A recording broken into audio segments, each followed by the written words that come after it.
E nós estamos nos aproximando de mais um sabá, o sabá de Lamas, Lunassar, para quem roda ao sul, ou o sabá de Imbolc, para quem roda ao norte. E qual a relação desse sabá com o momento astrológico do Sol em Aquário?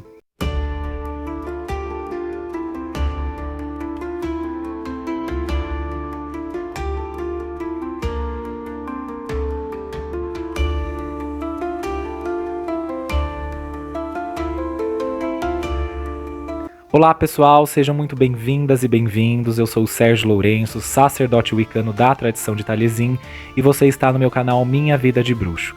Desde já, deixe o seu like, compartilhe esse vídeo com amigas e amigos interessados no tema, não deixe de inscrever-se para ativar as notificações e receber mais vídeos como esse, e ao final do vídeo gostaria muito de ler o seu comentário a respeito do tema abordado hoje. Quando Ross Nichols, o amigo druida de Gardner, entregou-lhe a Roda do Ano, sim, a Roda do Ano foi criada por ele não apenas criou um sistema sazonal e cíclico, mas ele também articulou isso com a astrologia. Então, quando nós falamos sobre astrologia, nós estamos falando também de uma forma indireta da Roda do Ano, porque até mesmo a astrologia, ela carrega os emblemas e da ciclicidade sazonal presente nas estações. Claro que aí, a partir de uma referência do hemisfério norte. Mas mesmo através dessa referência do hemisfério norte, nós podemos fazer alguns paralelos bem interessantes e adaptando-os à nossa vivência aqui no hemisfério sul. E é isso que eu vou trazer um pouco para vocês hoje, com relação ao sabá de Lamas e também com relação ao signo em que o Sol está neste momento, que é o signo de Aquário. É importante frisar a vocês que a astrologia é um conhecimento esotérico, à parte da religião Wicca. Eles se conversam, se convergem em alguns pontos, mas devem ser conhecimentos estudados em paralelo e também muitas vezes separados.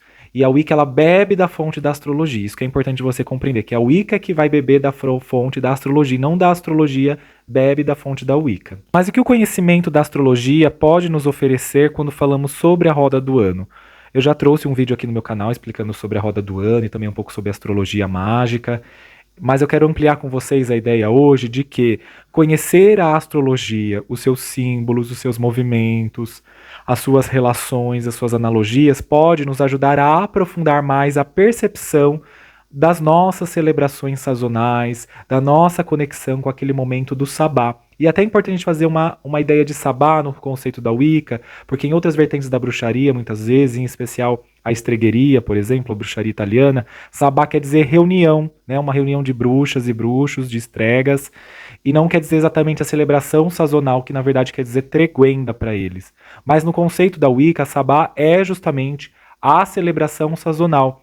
Isso muito inspirado também nas ideias de Murray, que o Gardner pegou, nesse lugar de achar que os sabás, os encontros dos sabás eram festivais sazonais realizados em segredos, naquela ideia realmente mítica da bruxaria medieval e tudo mais, todas essas questões que eu também já abordei aqui no meu canal. Portanto, a roda zodiacal, sobretudo, né, nesse aspecto ocidental e tropical, tem relação direta com os ciclos sazonais da primavera, do verão, do outono e do inverno, e os seus respectivos apogeus e declínios. Quando nós nomeamos os signos, por exemplo, em caráteres cardinal, fixos, imutáveis, nós estamos falando exatamente dos 3 meses que ocorrem cada uma das 4 estações.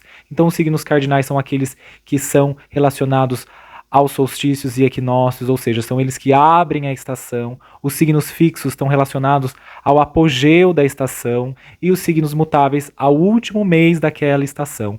Então é importante pensar nessa questão quando nós estamos também caracterizando os signos dentro desse simbolismo, que é cardinal, fixo e mutável. Sendo assim, os sabás maiores, e Lamas ou Lunassar é um sabá maior, eles são relacionados aos signos fixos, e por isso Ross Nichols associou com o signo de Aquário, que é o momento em que essa celebração é relacionada. Eu estou falando Aquário porque é no sentido do hemisfério sul, porque lá no hemisfério norte eles estão celebrando agora o sabá de Imbolc, que vai acontecer no dia 1 e 2 de fevereiro. E o sabá de Lunassar para eles é no dia 1 e 2 de agosto. E aí vai mudar também a característica desses signos fixos, porque lá o signo fixo que rege o sabá de Lunassar em agosto é o signo fixo de Leão. É importante fazer essa consideração. Então aqui no hemisfério sul, e para aqueles que se orientam pela roda sul, Lunassá vai estar relacionado com o signo de Aquário. E o que esse signo pode nos revelar tanto sobre esse momento que nós estamos vivendo, mas também com o momento que nós iremos celebrar o nosso Lunassá. É interessante o emblema de Lunassá porque ele fala também de um tema sacrificial, e é o sacrifício simbólico do rei Sol, do rei como deus cornífero, o deus vegetal da colheita, que é justamente a ideia de transformar os grãos em massa, né, no processo de fermentação, e isso se tornar então o pão que nós consumimos. E isso tem até um sentido simbólico, antropofágico, no sentido de trazer a divindade para dentro de nós mesmos e reconhecer essa divindade para dentro de nós mesmos. E aí compreender esse despertar. E é interessante porque o complemento de Aquário é Leão. E Leão, que é o signo que rege Lunassá lá no hemisfério norte, e que nós vamos poder acessar o signo de Leão nesse complemento a partir da lua cheia desse mês, né? Desse mês que eu digo em que o Sol está, que é o complemento de Aquário, que é Leão. Então a lua cheia vai estar em Leão, fazendo oposição a Aquário, oposição e complemento. Então, nesse sentido, nós podemos pensar que o Leão, como o Sol, e ele é regido pelo Sol, o signo de Leão, é esse rei que se entrega simbolicamente para a sua comunidade, para o seu povo, porque é interessante o signo de Aquário. Ele traz o emblema do coletivo, da necessidade de pensar nas causas sociais. E Leão é o individual, é o rei. Então, a gente vê aí que tem uma tensão de opostos que também se complementam, no sentido de que não existe um eu sem um coletivo e não existe coletivo sem um eu. Então, é importante que se pense nesse processo. E Aquário agora vai nos trazer também no sentido da colheita, como é a primeira colheita nessa cosmologia da roda do ano, nós agora precisamos pensar no futuro. E Aquário é um signo que nos coloca a pensar no futuro. Tanto que ele nos instiga agora a pensar o que mais nós podemos fazer, como podemos nos preparar, que tecnologias temos para nos preparar, sobretudo pensando nessa cosmologia novamente da roda do ano. Agora nós começaremos a entrar no processo de declínio do verão, e com isso a chegada do outono e com a chegada do inverno. Claro que aqui no Brasil, nós vivenciamos as estações de uma maneira muito diferente do hemisfério norte, mas fazendo um paralelo com o hemisfério norte, aquele era o momento de começar a pensar nos alimentos que precisavam ser estocados. Claro que havia abundância, mas agora é uma abundância que precisa ser projetada para o futuro. No entanto, é importante lembrar que o signo de Aquário lá no hemisfério norte é agora com Sabá de Imbolc, façam esse paralelo. E é a preparação para a primavera, ou seja, eu também estou me olhando com um olhar de esperança, de otimismo lá no sentido do hemisfério norte. Aqui no hemisfério sul, Aquário vai nos propor a ideia de nos preparar para entrarmos agora na fase escura da roda do ano, que vai ser compreendida aí com o processo do outono e também do inverno. É interessante que nesse sabá da primeira colheita, nós precisamos também lembrar que esse tema sacrificial nos coloca já numa ideia de fazer uma separação. A gente vai fazer essa separação mais potente a partir de Mabon, a partir do equinócio de outono, que é o momento então que a gente se prepara para a entrada nos aspectos introspectivos da roda do ano, que vai fazer nos voltarmos para as emoções, que vai nos fazer voltar para o espiritual, até nesse emblema do Deus que parte, né, na roda do ano, ele parte para o mundo espiritual para se tornar o rei do submundo. Então é importante considerar essa mitologia também.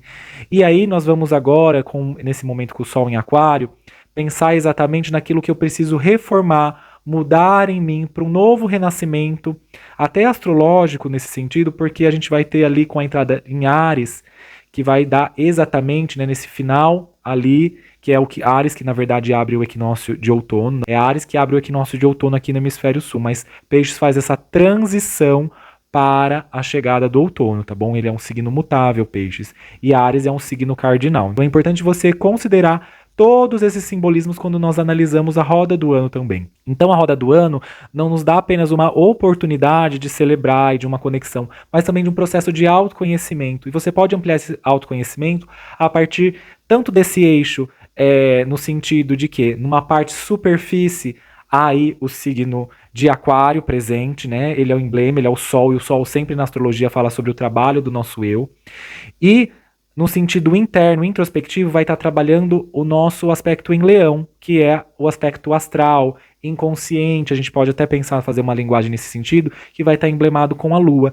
Então, trabalhar esses signos, então, no sentido de consciente, inconsciente, de social e de individual, pode ser algo muito interessante para você descobrir outros emblemas e buscas espirituais neste momento e nesse sabá. Claro que aí, somado a todo esse aspecto que a própria mítica e mitologia da roda do ano nos apresenta. Então, para encerrar, seria muito interessante que você, nesse momento da roda do ano e a partir de então, comece a estudar em paralelo quando você for ler sobre os sabás e as suas respectivas celebrações, folclores e significados, que você também amplie essa profundidade, até proposta por Ros Nichols, quando ele pensou a roda do ano, que é a necessidade de ampliarmos isso pelos signos astrológicos também. Eles trazem um significado e uma potência muito grande para a gente ampliar o tema do sabá, para a gente não se restringir meramente a uma ideia de uma celebração, mas nós estamos falando aí de uma metamorfose e uma transformação do eu. E esse foi o vídeo de hoje. Gostaria muito de ler o seu comentário. Boas celebrações, bom lamas, lunaçá ou embolque, que você tenha um sabá repleto de luz e de realizações. Bênçãos plenas.